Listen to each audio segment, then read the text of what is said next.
कुबेरेश्वर भगवान की, कुबेरेश्वर महादेव की।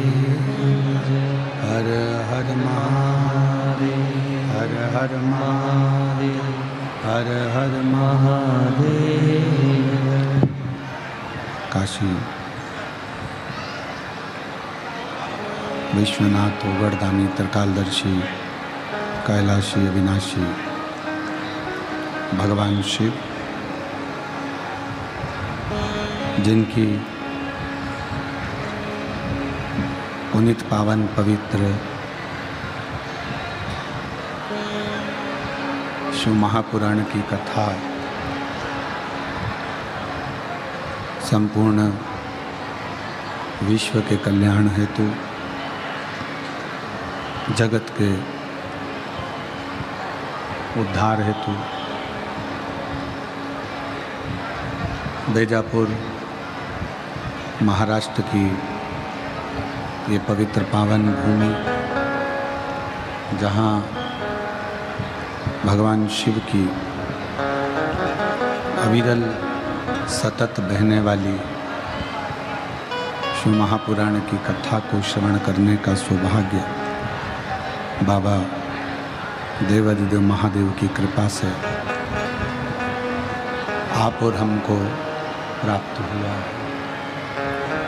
कथा के मुख्य यजमान श्री जीवनलाल जी, श्री रविंद्र कुमार जी संचेती, श्री विशाल जी संचेती, बेजापुर महाराष्ट्र।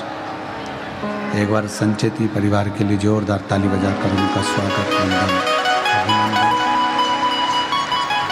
जिन्होंने इस पवित्र पावन शिव महापुराण की कथा को आयोजित कर आप और हम सभी का कल्याण किया है। शिव कृपा जब होती है तो अनायास ही होती है।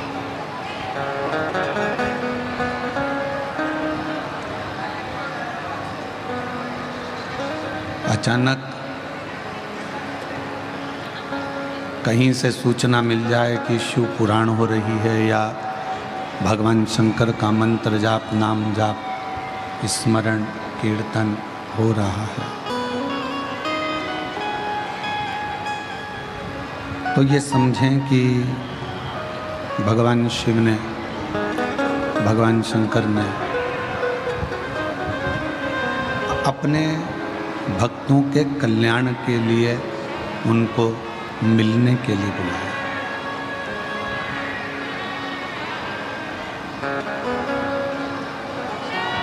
एक शिव उपासक का सबसे बड़ा एक लक्ष्य होता है।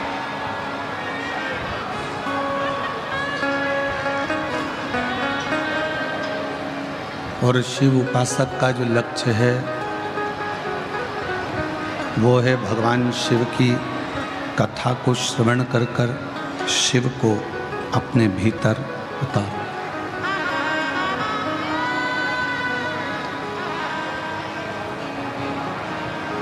अब शिव को भीतर उतारना मतलब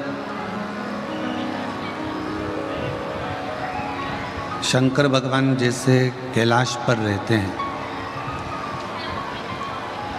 और पूरा कैलाश शीतल है, ठंडा है, शांत।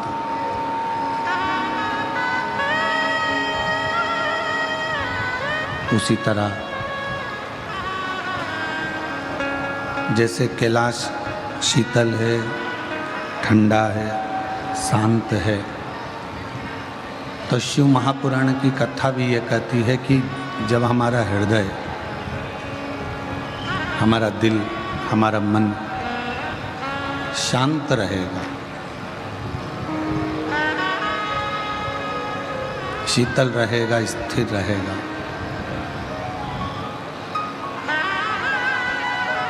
तो शिव हमारे भीतर अपने आप उतरते चले जाएंगे।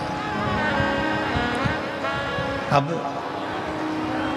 प्रश्न ये उठता है कि शिव है कौन, जिसको हमारे अंदर हमको उतारना है, हमारे भीतर उसको संजोना है, बिठाना है।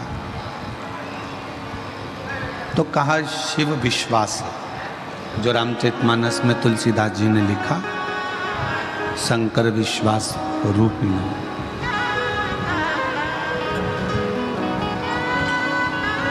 जिस दिन आपके भीतर ये विश्वास उत्पन्न हो जाएगा कि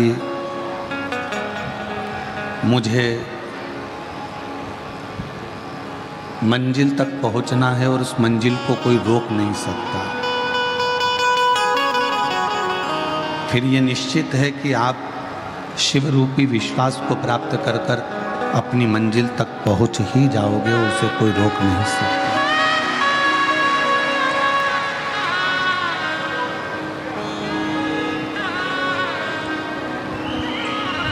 एक शिव उपासक,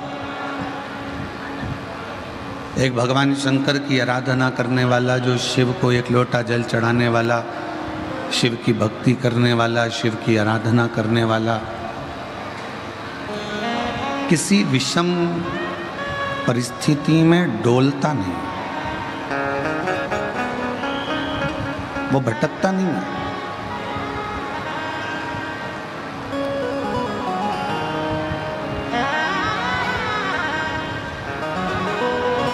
वो कहते हैं ना, जो महाकाल के पट्टे होते हैं,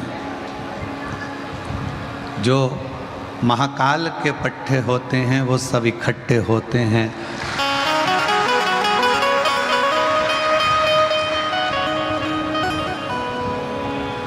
वो भटकते नहीं हैं, एकाग्रित होकर जो सामने मुसीबत आई हुई होती है, उस मुसीबत का सामना करते हैं। आज के समय में एक होड़ लगी हुई है, हिंदू राष्ट्र बनाना है, हिंदू राष्ट्र बनाना है, हिंदू राष्ट्र बनाना है।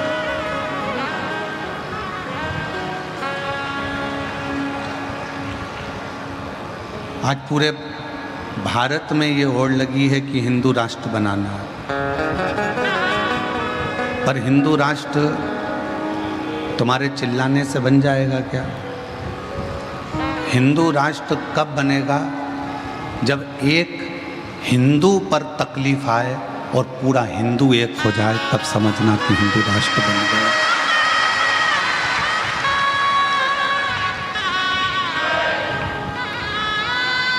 हिंदू राष्ट्र तब बनेगा जब एक हिंदू पर दुख आए और सारा हिंदू एक होकर उस दुख का सामना करे। पर आज की स्थिति तो ये है कि जाति में बटा जा रहा है हिंदू, और हमारा तो शास्त्र कहता है, कबीर बाबा ने अपने दोहे में लिखा कि जात न पूछिए साधु की, पूछ लीजिए ज्ञान, और मोल करो तलवार का, पड़ी रहन दो म्यान। ये हमारे कबीर दास जी का। यहाँ जाति में नहीं बटकर, एक होकर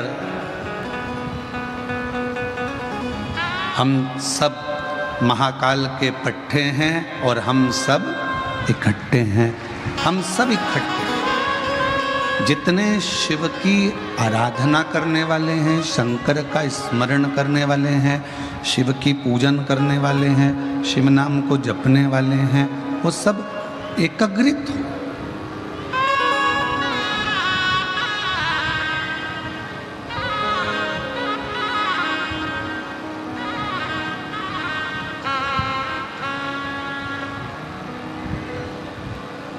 कई माताएं कह देती हैं, गुरुजी आज का ज़माना बड़ा बेकार है, लोग अपना मतलब निकालते हैं और मतलब रहता है तब बात करते हैं, मतलब रहता है तो काम निकाल लेते हैं और चले जाते हैं। कई पुरुष लोग कहते हैं कि आज की दुनिया बड़ी मतलबी है, लोग अपना काम निकालते हैं तब याद करते हैं, जब काम होता है तब याद करते हैं।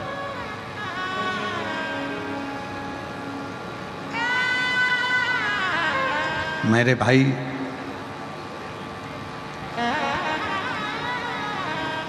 आप कहते हो कि दुनिया मतलबी है, जब काम होता है तब लोग बात करते हैं, जब काम होता है तब लोग पूछते हैं, जब काम होता है तब लोग नमन करते हैं, जब काम होता है तब लोग हाथ जोड़ते हैं, उसके सिवाय कोई हाथ नहीं जोड़ता। हम भी मानते हैं कि दुनिया मतलबी है, माना। आप कह रहे हो कि दुनिया मतलबी है, जब ज़रूरत पड़ेगी तो आपके हाथ भी जोड़ेंगे, नमन भी करेंगे, फ़ोन भी लगाएंगे, बात भी करेंगे, पूछेंगे, और मतलब निकलने के बाद फिर वैसे की वैसे हो जाए। पर एक बात कहें, माना कि दुनिया मतलबी है और वो आपका बात जब करेंगे जब उनको ज़रूरत है तुम्हारी, फ़ोन जब लगाएंगे जब ज़रूरत है तुम्हारी, काम निकलने के बाद कोई फ़ोन नहीं लगा। पर एक बात तो विचार करो, स्वेटर की ज़रूरत कब पड़ती है? जम के बोलो, हैं? आवाज़ नहीं आई। स्वेटर की ज़रूरत कब पड़ती है? ठंड में। 12 महीने स्वेटर पहनते हो क्या? नहीं। बैंक में रखे हुए पैसे की ज़रूरत कब पड़ती है? जब तुमको कोई अर्जेंट काम है। बैंक में रखी हुई ज्वेलरी, हीरे के कुंडल की ज़रूरत कब पड़ती है? जब तुम्हारे यहाँ कोई फंक्शन हो। सोने की रकम की ज़रूरत कब पड़ती है? जब तुम्हारे यहाँ कोई अच्छा आयोजन हो। ठंड पड़ने पर स्वेटर याद आता है, ज़रूरत पड़ने पर हीरे के कुंडल याद आते हैं, फंक्शन होने पर सोना याद आता है। तो कोई अगर आपको याद कर रहा है काम निकालने के लिए भी, उसका काम निकालने के लिए भी अगर याद कर रहा है और फ़ोन लगा रहा है, तो ये समझ लेना कि तुम वो डायमंड हो जो टाइम टाइम पर काम आते हो। तुम वो सोना हो जो समय समय पर काम आते हो। तुम वो स्वेटर हो जो ठंड में काम आते हो। फिर दुनिया तुम्हारे से मतलब निकालकर भले आपको भूल जाए, फिर जरूरत पड़ेगी फिर याद करेंगे।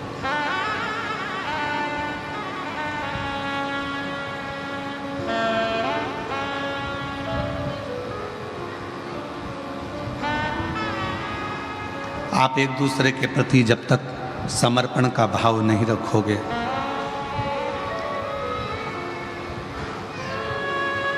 एक दूसरे के प्रति शुद्ध भाव नहीं रखोगे, तो बताओ हमारा राष्ट्र कैसे मजबूत होगा। यहाँ आज के ज़माने में तो लोग एक दूसरे से नफरत कर रहे हैं।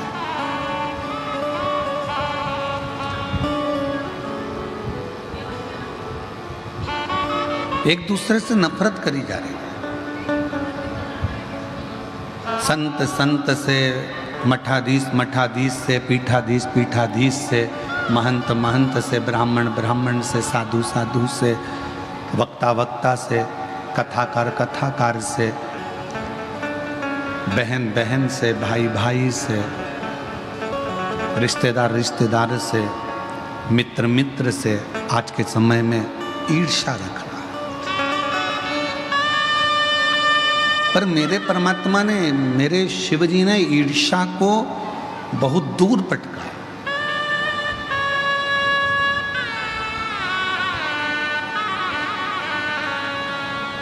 बेलपत्र का वृक्ष हमको ये सीख देता है कि उसमें कांटे भी होते हैं, उसमें फल भी होते हैं, उसमें फूल भी होते हैं, उसमें जड़ भी होती है और उसमें पत्ती भी होती है।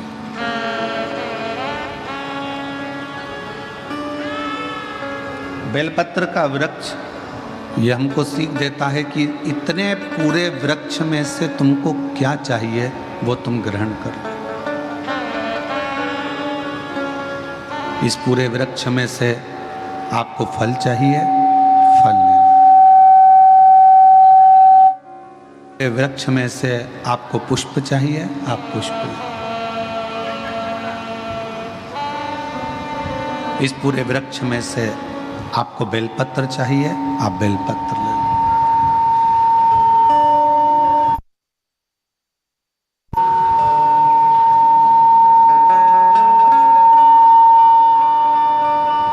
इस वृक्ष में से आपको जो अच्छा लगे वो आप ले सकते हो। इस वृक्ष में से जो आपको अच्छा लगे वो आप प्राप्त कर सकते हो, ले सकते हो। अब जिसको बेलपत्री की जरूरत थी उसने बेलपत्री ली, जिसको बेल फल की जरूरत थी उसने बेल का फल लिया, जिसको बेल के फूल की जरूरत थी उसने बेल का फूल लिया, जिसको जिस चीज की जरूरत थी उसने वो चीज प्राप्त कर, उसको वो मिल गया।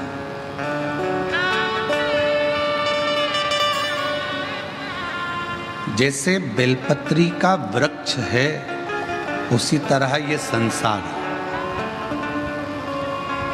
यहाँ जड़ भी है, तना भी है, बेलपत्र भी है, कांटे भी हैं, फल भी है, फूल भी है।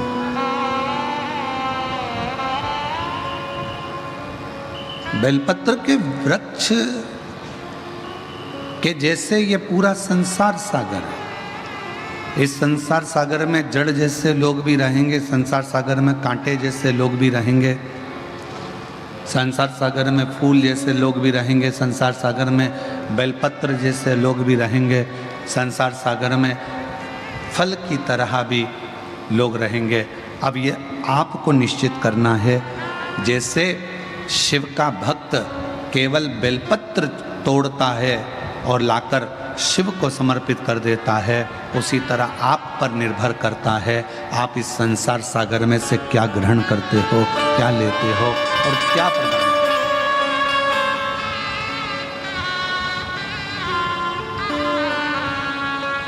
हमने देखा है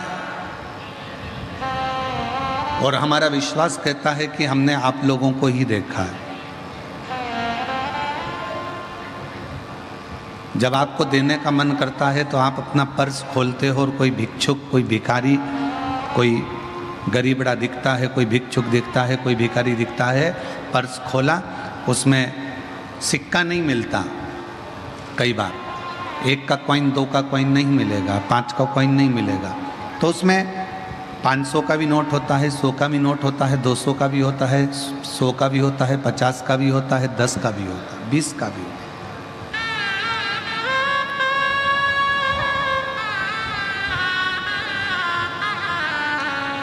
आपके पास में नोट सब हैं, पर भिखारी को आपने पर्स खोल कर देखा तो 1 का कॉइन नहीं था, 2 का सिक्का नहीं था, 5 का सिक्का नहीं था, तो आखिरी में आपने सोचा अब पर्स खोला है तो 10 रुपए में इसको दे दूं।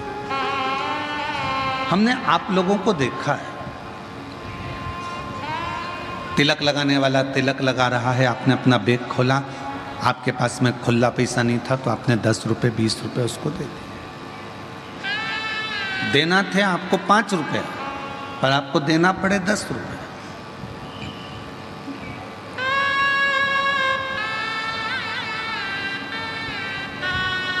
आपका मन था 5 का और देना पड़ रहा है 10। क्यों? क्योंकि उस समय पर परमात्मा ने तेरे भाग्य में उतना ही लिखा था जितना तेरे को देना था, और कहीं ना कहीं किसी ना किसी रूप में तुझे किसी संकट से निकालना था। रोक दिया, थोड़ा रुको, स्मरण करो। जो तुम्हारे पास में होगा तुम वही दोगे। 10 का नोट होगा तो 10 का, 20 का होगा तो 20 का, 5 का होगा तो 5 का। उसी तरह आपके अंदर जैसे पर्स के अंदर जो रखा था आपने दिया, आपके अंदर जो रखा हुआ है अच्छाई रखी होगी तो आप दुनिया को अच्छाई दोगे। आपके अंदर कीचड़ भरा होगा तो आप दुनिया के ऊपर कीचड़ उछालोगे। आपके अंदर अच्छाई होगी तो आप अच्छाई। शिव नाम होगा, शिव नाम दोगे। राम नाम होगा, राम नाम दोगे। कृष्ण नाम होगा, कृष्ण नाम। पांडुरंगा हरि विट्ठल का नाम होगा तो पांडुरंगा हरि विट्ठल का नाम। भीतर क्या है, तुम्हारे अंदर क्या भरा पड़ा है, ये तुम ही जान सकते हो। क्या तुम्हारे भीतर है? सुबह से एक पड़ोसन उठती है, झाड़ू लगा के कचरा तुम्हारे दरवाजे पर पटक देती है, तुम नाराज हो जाते हो, तुम गुस्सा हो जाते हो कि सुबह से बताओ यही काम इसका, रोज की रोज कचरा पटकती है। भगवान से प्रार्थना तो करो, भगवान बड़ी कृपा करी जो ऐसी पड़ोसन तूने मुझको दी। दुनिया का कोई व्यक्ति मेरे दरवाजे पर आकर कुछ नहीं देता, कम से कम इतनी अच्छी पड़ोसन मिली कि कचरा तो देती है। इससे बढ़कर इतनी बड़ी करुणा मेरे भोलेनाथ तूने करी कि ऐसी पड़ोसन दी कि बाबा, कई पड़ोसनों की आदत रहती है गंदा पानी तुम्हारे दरवाजे पर झाड़ू से बहा देती है। भगवान से प्रार्थना करो, तूने बड़ी सुंदर पड़ोसन दी है, इतनी अच्छी, बड़ी कृपा, ये तेरी उदारता है। उसको मालूम है पड़ोसन को कि मेरे घर में अच्छा पानी है और उसके घर में बेकार पानी है।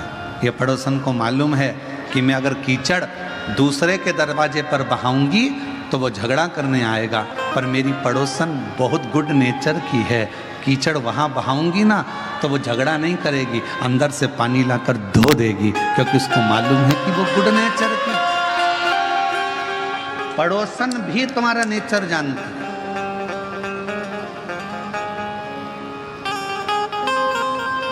एक व्यक्ति रोज शिव जी के मंदिर में जाता और खोटा सिक्का भगवान के मंदिर में चढ़ा देता, रोज चढ़ाता। एक दिन शिष्य ने गुरुजी से कहा कि एक भक्त आता है और वो खोटा सिक्का मंदिर में चढ़ाता है, आज मैं उसको बहुत नाराज होऊंगा और उसका खोटा सिक्का उसको उठा के दे दूंगा। जो सिक्का चलता ही नहीं तो उसको मंदिर में चढ़ाने से मतलब क्या? खूब गुस्सा होऊंगा मैं आज उस पर और उसको मारूंगा अलग और उसका सिक्का उसी को दूंगा। गुरुजी ने कहा नहीं, उसका सिक्का उसको नहीं देना है और वो खोटा सिक्का चढ़ा रहा है तो चढ़ान दे। गुरुजी क्यों? अपने काम का सिक्का नहीं है तो फिर चढ़ाने से मतलब क्या है?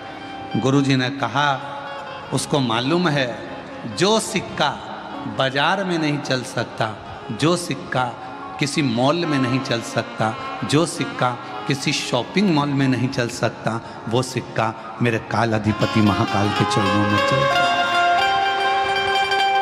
उसको मालूम है कि ये कहीं नहीं चलेगा, यहाँ चल सकता है। और तुझे तो बड़ा गर्व होना चाहिए कि मेरा शिव, मेरा ओघड़दानी, मेरा त्रिकालदर्शी, मेरा कैलाशी अविनाशी खोटों को भी चला रहा है। किसकी सामर्थ्यता है जो खोटों को, फटों को, टूटों को सबको चला ले? मेरे शंकर के पास में कोई एक मुख वाला है, कोई 14 मुख वाला है, किसी की एक आँख है, किसी की 10 आँख है, किसी की हजारों आँखें हैं, किसी के 10 हाथ है, किसी के पाँव नहीं है, किसी का हाथ नहीं है, किसी के वाणी नहीं है, किसी कोई देख सकता नहीं, कोई सुन सकता नहीं। ऐसे ऐसे शंकर के गण हैं शिव जी के पास में। जिसको कोई नहीं संभाला उसको शिव ने संभाला, जिसको किसी ने नहीं दिया उसको शिव ने दिया। एक चोर चोरी करने के लिए शिव जी के मंदिर में पहुंच जाता है और शंकर भगवान उसे कुबेर का राज्य दे देते हैं। जिस कुबेर की तुम दीपावली पर पूजन करते हो वो चोर है। चोरी करने शिव जी के मंदिर में गया था, शंकर जी ने करुणा कर दी कि आज चोरी करने के लिए आया है और शिवरात्रि का दिन है, मेरे मंदिर में कोई दिया लगाने नहीं आया, तू अपने कपड़े में आग लगाकर चोरी का सामान देख रहा था, कोई बात नहीं, भले चोर है पर मेरे मंदिर में प्रकाश तो करा है, इसलिए मैं तेरी जिंदगी में प्रकाश करता हूं, तुझे कुबेर का सिंहासन दे दे। उसको कुबेर का राज्य दे दिया। वो लंका का राजा रावण, उसके पिताजी विश्रवा जी पूजन कराने बैठे और मन के अंदर थोड़ा सा लोभ जागृत हो गया और सोने की लंका मांग ली, दे दिया। भस्मासुर ने कंकड़ मांग लिया, दे दिया।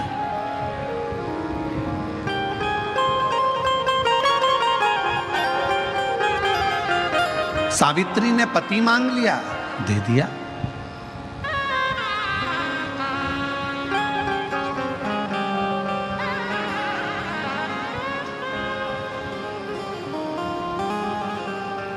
कोई ऐसा नहीं जिसको मेरे महाकाल ने दिया नहीं, कोई ऐसा नहीं जिसको मेरे महाकाल ने दिया नहीं, और कोई संसार में ऐसा नहीं जिसकी जिंदगी में मेरे महाकाल ने खुशियां दी नहीं। सबको दी, संपूर्ण विश्व को।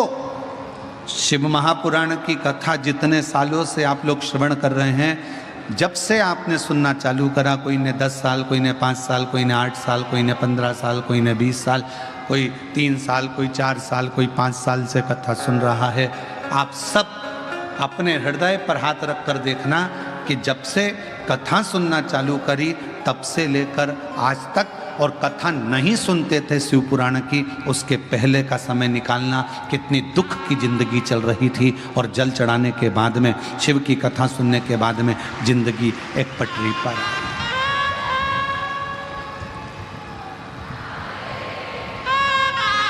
जीवन एक पटरी पर आ गया, सही ट्रैक पर रेल चल दी।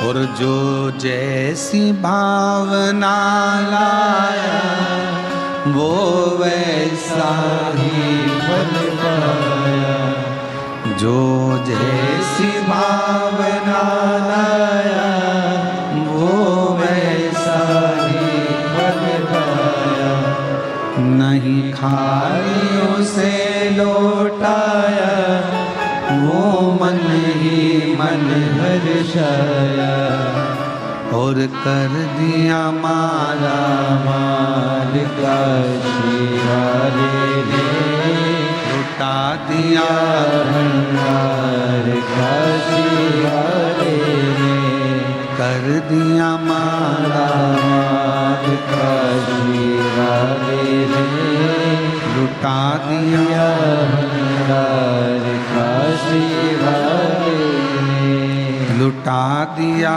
भंडार का शिवाले रे, कर दिया माला माल का शिवाले रे। शिव की भक्ति एक अखंड शक्ति है।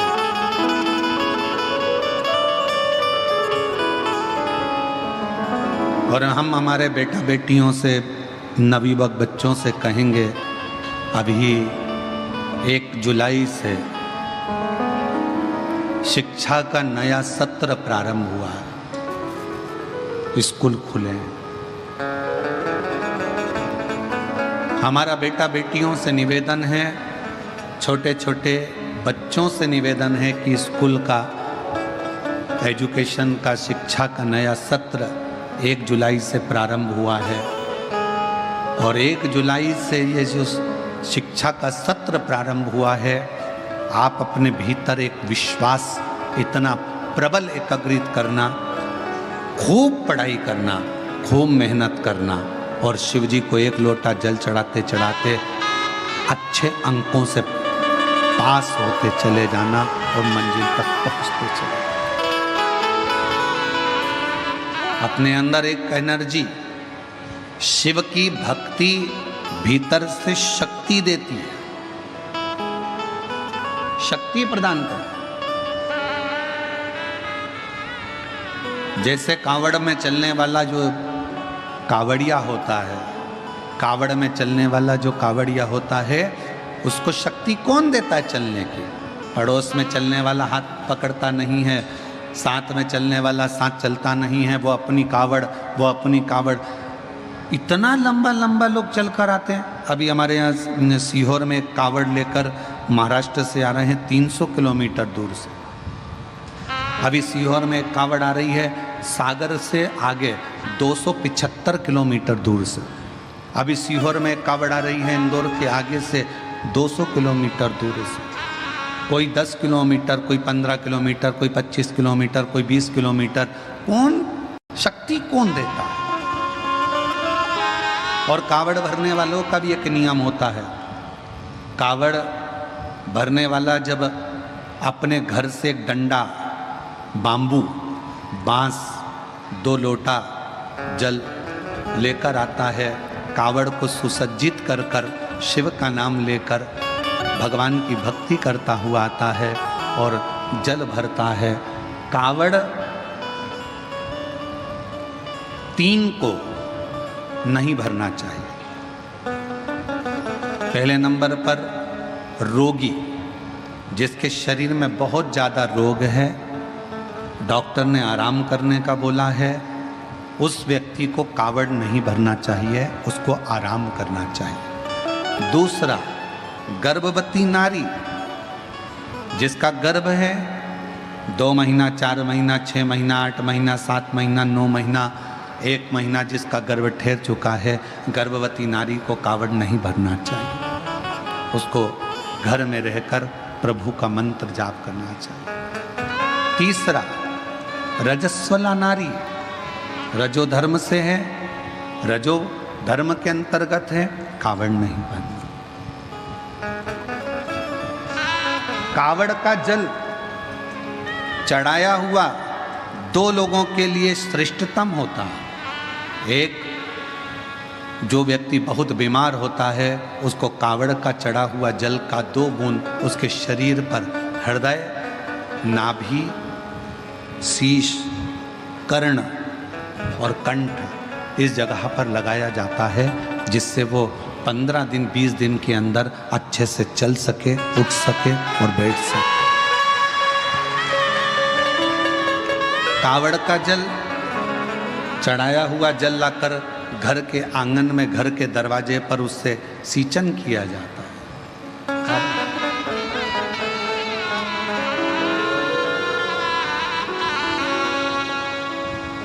अब कई लोग कहते हैं गुरुजी, मान लो गर्भवती नारी है या बीमार व्यक्ति है, तो कावड़ अगर हम जल चढ़ाएं तो क्या कावड़ के डंडे का, कावड़ के कलश का, लोटे का या कावड़ के जल का स्पर्श उस नारी से, उस व्यक्ति से, बीमार व्यक्ति से करा सकते हैं? स्पर्श छुआने में, स्पर्श कराने में दिक्कत नहीं।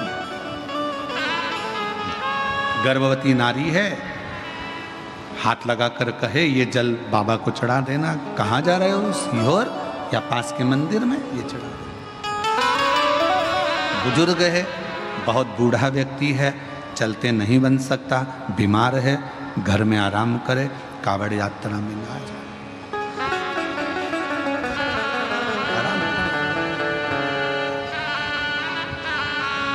कावड़ लेकर जब चलते हैं तो व्यर्थ की बातों को ना करते हुए शिव की भक्ति की बातें करना चाहिए। बोल बम, बोल बम, बोल बम, बोल बम।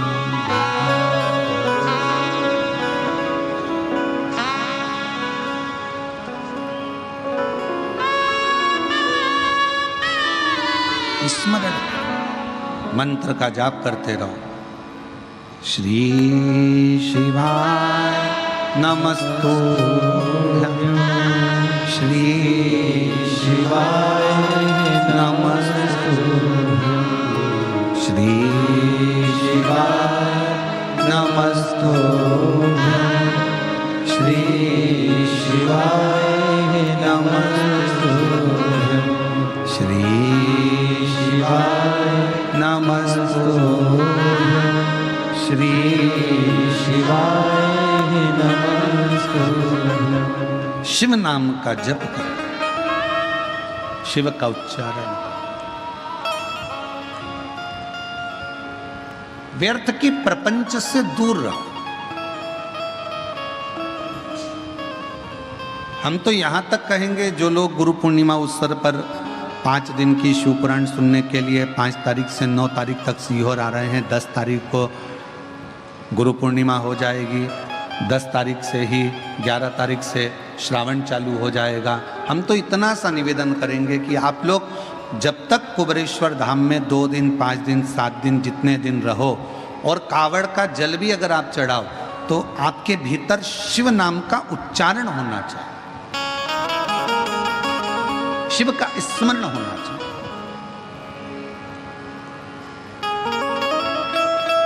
आप जितनी शिव भक्ति को धारण कर सकते हो सावन के महीने में, उतना करो।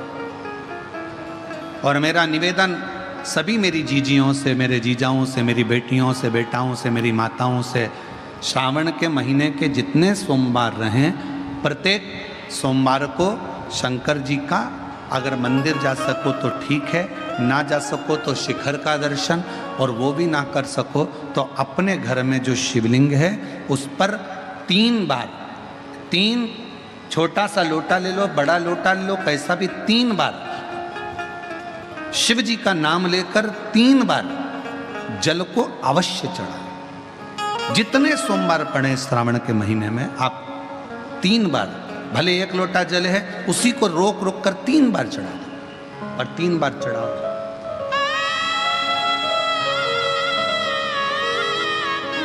जैसे शिव मंदिर में 3 ताली का नियम है, सावन महीने में 3 लोटा अर्थात 2 लोटा जल पर रुककर 3 बार अगर जल चढ़ाया जाता है तो ब्रह्मा, विष्णु और महेश उस जल को स्वीकार कर कर तेरे घर का भंडार भर देते। 3 बार जल अवश्य। त्रिगुणाकार, त्रिनेत्रधारी, त्रिशूलधारी, त्रिपुंडधारी मेरे भगवान त्रिलोकी के नाथ के लिए सावन के महीने में 3 बार जल चढ़ाया हुआ हमारे को 3 लोक का राज्य प्रदान कर देता है।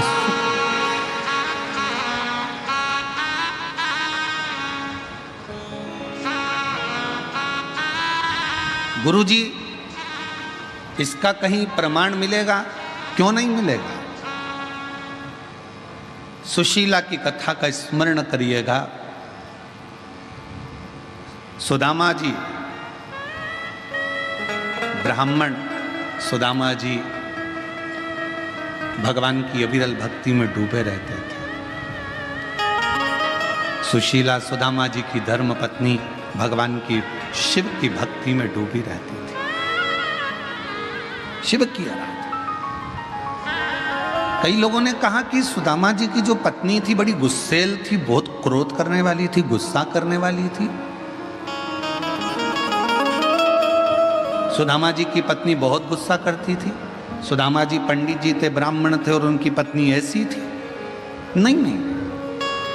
कई लोगों ने पंडित जी की पत्नी को बड़ा वैसा समझ रखा रहता है कि बहुत गुस्से वाली होती है, बहुत क्रोध वाली होती है। ऐसा नहीं।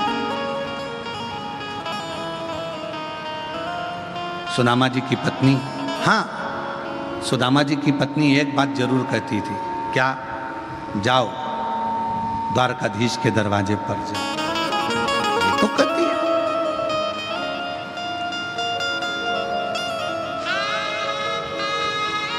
तुम कहते हो कि तुम्हारा मित्र है सुदामा जी, आप कहते हो आपके मित्र हैं कृष्ण, तो आप जाओ उनसे जाकर अपने मन की दशा को। तो सुदामा जी की पत्नी कोई बुरा तो नहीं कर रही है अगर द्वारकाधीश के पास भेज रही है तो। तुम सबसे तो अच्छी है सुदामा जी की पत्नी। तुम तो अपने पति से रोज सुबह से उठते से कहती है जाओ दूध की थैली ले आओ, जाओ सब्जी ले आओ, जाओ ब्रेड का पैकेट ले आओ, जाओ ये सामान ले आओ। तो सुदामा जी की पत्नी तो तुमसे भी अच्छी है, कम से कम सुबह से उठकर ये तो कहती है कि द्वारकाधीश के दरवाजे पर जाओ, भगवान की चौखट पर जाओ, भगवान के दरवाजे पर जाओ।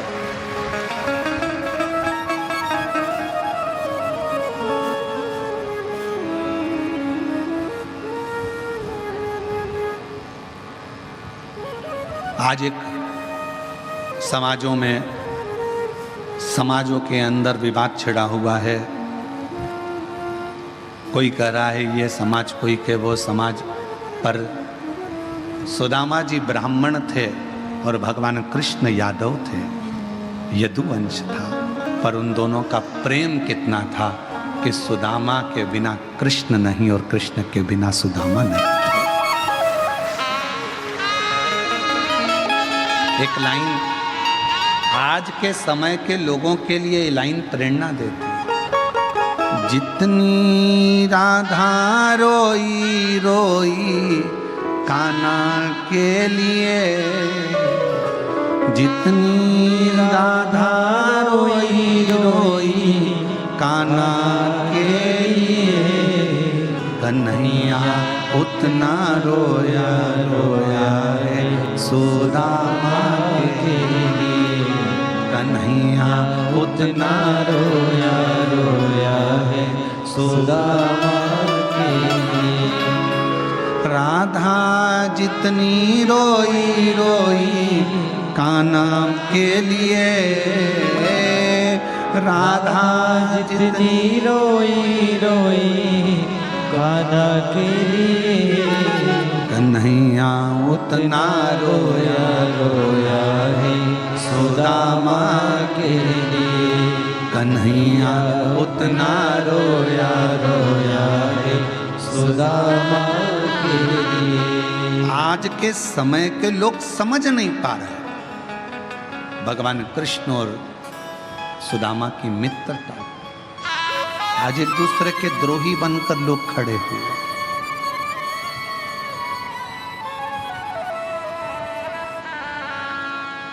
द्रोही बना दिया आज के जमाने में, हम इस पक्ष के, हम इस पक्ष के, और आपस में झगड़ा कराया जा रहा है। रोज टीवी खोलो तो डिबेट चालू है, उस डिबेट में कोई इसको गलत कह रहा है, कोई उसको गलत कह रहा है। हम तो निवेदन करेंगे इन डिबेट के चक्कर में ना पड़ते हुए शिव के चक्कर में पड़ जाओ, भगवान के हो जाओ, भगवान की भक्ति में। क्या दिमाग खराब कर, सुबह से शाम तक वो इनको कुछ कहेगा, वो उनको कुछ कहेगा, आपस में झगड़ा होता रहेगा, आपस में लड़ाइयाँ होती रहेंगी और समाजें टूटती रहेंगी। ठीक है नहीं?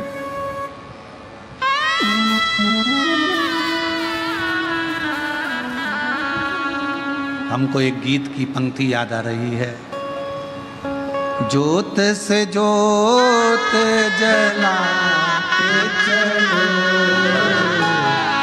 ज्योत से ज्योत जलाते चलो, प्रेम की गंगा बहाते चलो, प्रेम गंगा बहाते चलो। राह में आए जो दीन दुखी, राह में आए जो दीन दुखी, सबको गले से लगाते चलो, सबको की गंगा लगाते चलो, प्रेम की गंगा बहाते चलो, ज्योत से ज्योत जलाते चलो, प्रेम की गंगा बहाते चलो।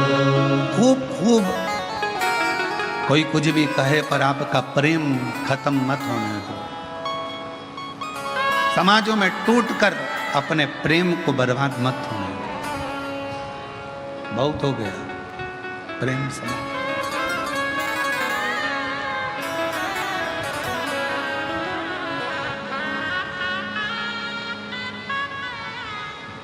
आपको मालूम है अंग्रेज जब भारत में आए थे ना, तो अपने साथ एक भी लड़ने के लिए सैनिक नहीं लाए थे।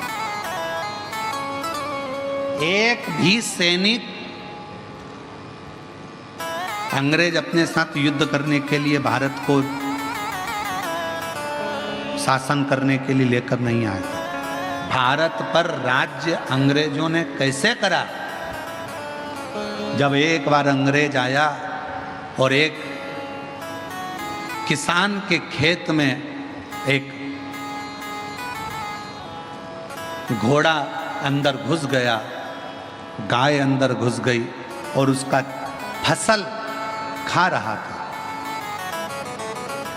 पास वाले किसान से कहा, भाई वो देखो पड़ोसी के खेत में गाय पूरी फसल खराब कर रही है, घोड़ा पूरी फसल खराब कर रहा है। तो पास का खेत वाला बोला, मुझे क्या करना, वो तो दूसरे का है। मुझे क्या करना, वो तो दूसरे का।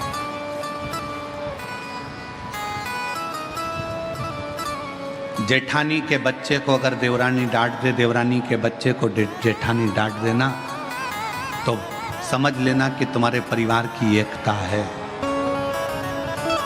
एक शब्द उसने कहा, एक शब्द इसने कहा और आपस में एक दूसरे के भीतर तकरार नहीं है तो समझ लेना कि परिवार में एकता है। दुनिया राज्य करती है कब? जब आपस में फूट डालती है। अंग्रेज ने कहा कि पड़ोसी के खेत को गाय खराब कर रही है, घोड़ा खराब कर रहा है, तुम कुछ, वो तो पड़ोसी का, मेरा थोड़ी ना है। और जब यही सोचकर अंग्रेजों ने बस सैनिक लेकर नहीं आए, इन सबको अपना बनाते चले गए और अपने पड़ोस के क्षेत्र पर कब्जा करते चले गए, वहाँ के लोगों को मिलाते चले गए और धीरे धीरे भारत पर शासन किया। सावधान, घर में अगर 10 सदस्य रह रहे हो, परिवार का मतलब होता है परवाह करने वाला व्यक्ति। परिवार का मतलब ये नहीं कि केवल मेरी बहू, मेरा बेटा, मेरा बच्चा, मेरा पति, मेरा देवर, मेरा जेठ, मेरा ये, मेरा वो, ना। परिवार का मतलब होता है अपने परिवार के अंदर जितने सदस्य रह रहे हैं, जितने सदस्य चार दीवारी के अंदर रह रहे हैं, वो सब परिवार के सदस्य हैं। और परिवार का मतलब है परवाह करने वाले होना चाहिए। अगर परवाह करने वाले नहीं तो उस परिवार का कोई मतलब नहीं। दुख परिवार के एक सदस्य पर आया है तो सारा परिवार उस दुख को झेलने वाला होना चाहिए। सुख एक पर आया है, पूरे परिवार में खुशी होना चाहिए। आज लोग कहते हैं कि शिव पुराण में इतनी भीड़, पुराना इतिहास लोगों ने निकाला, कथाओं का इतिहास निकाला, कथाओं का इतिहास निकाला तो ऐसी भीड़ पूरे विश्व में कभी जिंदगी में नहीं रही जो शिव महापुराण की कथा में भारत के अंदर ही नहीं विदेश में भी लोग सुन रहे हैं।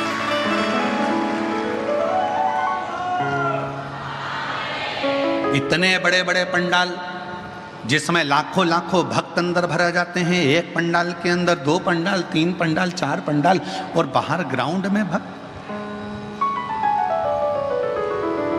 क्या दिया सियोर वाले महाराज ने तुमको? ना सियोर वाले महाराज ने कोई बबूती दी, ना बेल दी, ना कोई नारियल दिया, ना तुमको कोई बूटी दी, ना कोई तुमको औषधि दी। सियोर वाले महाराज ने तुमको कुछ नहीं दिया। सियोर वाले महाराज ने तो केवल एक ही चीज कही है, अपने पास के मंदिर में लोटा भर के जल चढ़ाओ और श्री शिवाय नमस्तुभ्यम बोलते जाओ, सारा दुख कटता चला।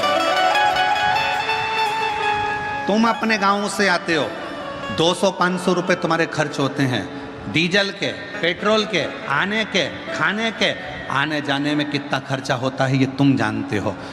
कपड़े गीले हो रहे हैं, नीचे कीचड़ है, बैठने की जगह नहीं है, कई जगह गंदगी पड़ी है, उस पर पन्नी बिछा कर बैठे रहते हो, बच्चे साथ, परिवार साथ, पति साथ, रिश्ते साथ।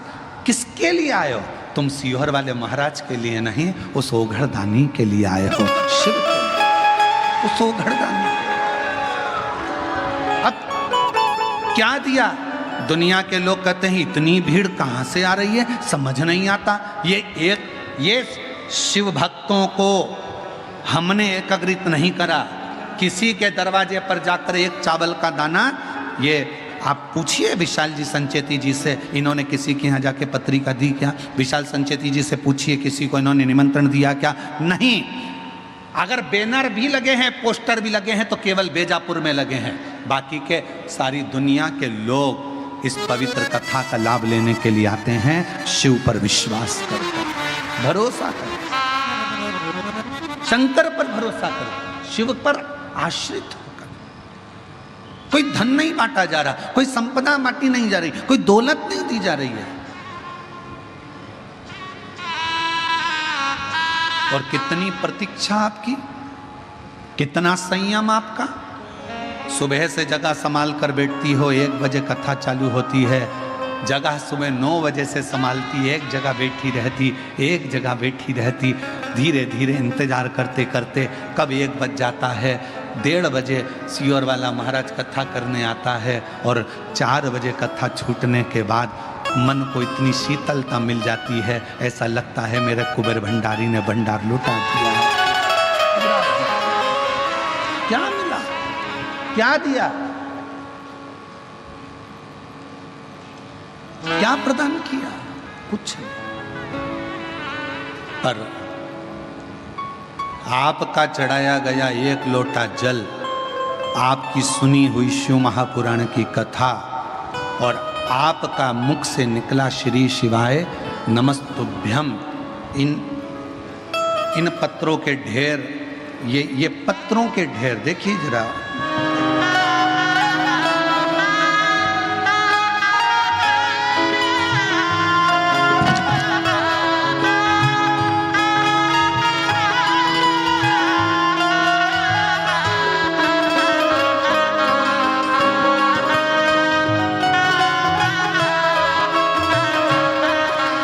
ये पत्रों का ढेर बताता है कि शिव करुणा कैसे करता है, शिव दया कैसे करता है और अपने भक्त की झोली कैसे भरता है। ये पत्रों का ढेर है। और ऐसे पत्र किसी एक जगह के नहीं रहते, ऐसे हर कथा में भक्त लिखता है, आते हैं। उसमें से 7 दिन में 4-4 पत्र भी अगर हम पढ़ें तो थोड़े बहुत पत्र पढ़ने में आते हैं, बाकी के सब शिव भक्तों का दिल इन पत्रों में रखा रहता है, इन पत्रों में। और अब एक नियम बना रहे हैं कि यह पत्र जो हम यहाँ छोड़कर जाते थे, अब एक नियम, कुबेरेश्वर धाम पर एक कमरे का निर्माण होगा जिसमें कांच लगा रहेगा। ये सारे पत्र बाबा के हैं तो बाबा के धाम में एकत्रित होंगे। ये सब पत्र बाबा के हैं तो बाबा के धाम में एकत्रित होंगे। वो कमरा में जब भी आप कुबेरेश्वर धाम आएंगे उन पत्रों का दर्शन करेंगे, उन पत्रों की परिक्रमा करेंगे और दर्शन कर कर आनंद पाएंगे कि इसमें शिव का विश्वास छुपा है, शिव का विश्वास।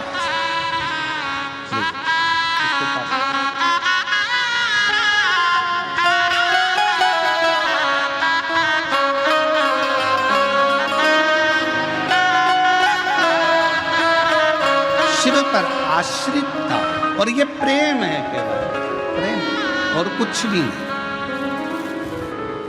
ना कोई दिखावा है, ना कोई हम यहाँ कोई आडंबर है, ना कोई कुछ है। यहाँ तो केवल एक शिव की भक्ति है और कुछ भी। राह में आए जो दीन दुखी, राह में आए जो दीन दुखी, सबको गले से लगाते चलो, प्रेम की गंगा बहाते चलो, ज्योत से ज्योत जलाते चलो, प्रेम की गंगा बहाते चलो। आप जितने उसके समर्पण का भाव रखेंगे, जितना जितना समर्पण का भाव रखेंगे, शिव उतना करीब होगा।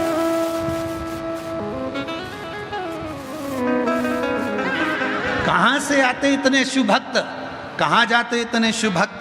कहा शिव के भक्त आते भी शंकर के लिए हैं, गाते भी शिव नाम है, और आखिरी में झोली भरकर इतना बटोर कर ले जाते हैं कि बाबा के धाम में आकर फिर कोई कथा में 3 महीने के अंदर पत्र लिख कर भेज देते हैं कि मेरे को बाबा ने दिया, मुझे मेरे बाबा ने दिया, मेरे कोई दूसरा क्या दे। अब दुनिया के लोग सीख गए। अभी तक कहीं यहाँ आडंबर में जा रहे हैं, कहीं वहाँ जा रहे हैं, कोई कहता ये करो, कोई कहता वो करो, लाखों रुपए खर्च हो जाते पर होता जाता कुछ नहीं। किसी ने कहा यहाँ का दरवाज़ा बंद करो, कोई ने कहा वो दरवाज़ा चालू करो, सारा वास्तु दिखाया, सारा ये दिखाया, सारा वो दिखाया, पर आखिरी में सब कुछ कर कर देख लिया और फिर निवेदन है सब जगह से हार जाओ, आखिरी में फिर कुबेरेश्वर धाम कंकर शंकर की पूजन करने चले जाओ, वहां का रुद्राक्ष लो। फिर आखिरी बिंदु वही है।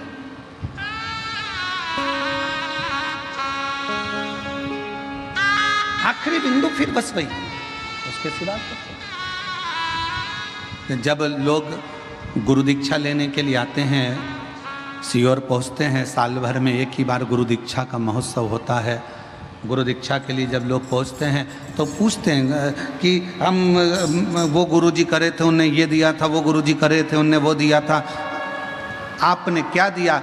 हमारे यहाँ तो केवल एक ही चीज़ मिलती है, वो शिव का एक स्वरूप है रुद्राक्ष। वही रुद्राक्ष की माला कंठी दे दी जाती है, शिव नाम दे दिया जाता है, भगवान का भजन कर लिया जाता है और स्नान।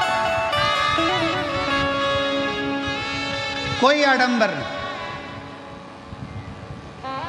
कोई दिखा, केवल शिव नाम शंकर को जपो, भजो, स्मरण करो, जितना कर सकते हो मंत्र जाप करो। और उसका फल ये पत्र में कहा,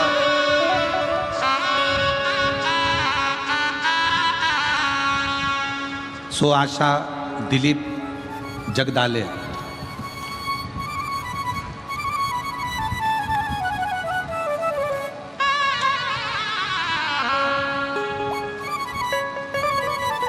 सो आशा दिलीप जगदाले, गांव क्षेत्र निवास, जिला अहिल्यानगर, महाराष्ट्र से हूँ। मैं बाबा का बखान शब्दों में नहीं कर सकती। मेरा बेटा नीट की तैयारी कई सालों से कर रहा था, असफलता हाथ लगती थी, दूसरे प्रयत्न में भी उसको यही लगा।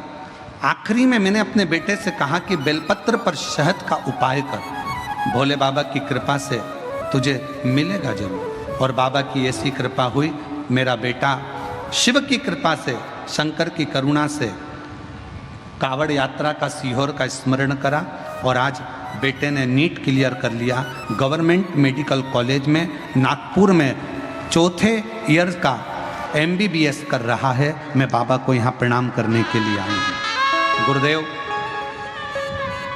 सीहोर के रुद्राक्ष का मैं क्या महत्व बोलूँ? मेरी सासू माँ 60 साल की हैं। फरवरी 2023 में उनको हार्ट अटैक आया था। डॉक्टर ने जब टेस्ट किया फिर बताया कि 80% ब्लॉकेज है, स्थिति गंभीर है और ऑपरेशन नहीं हो सकता क्योंकि इनकी अवस्था ज़्यादा है।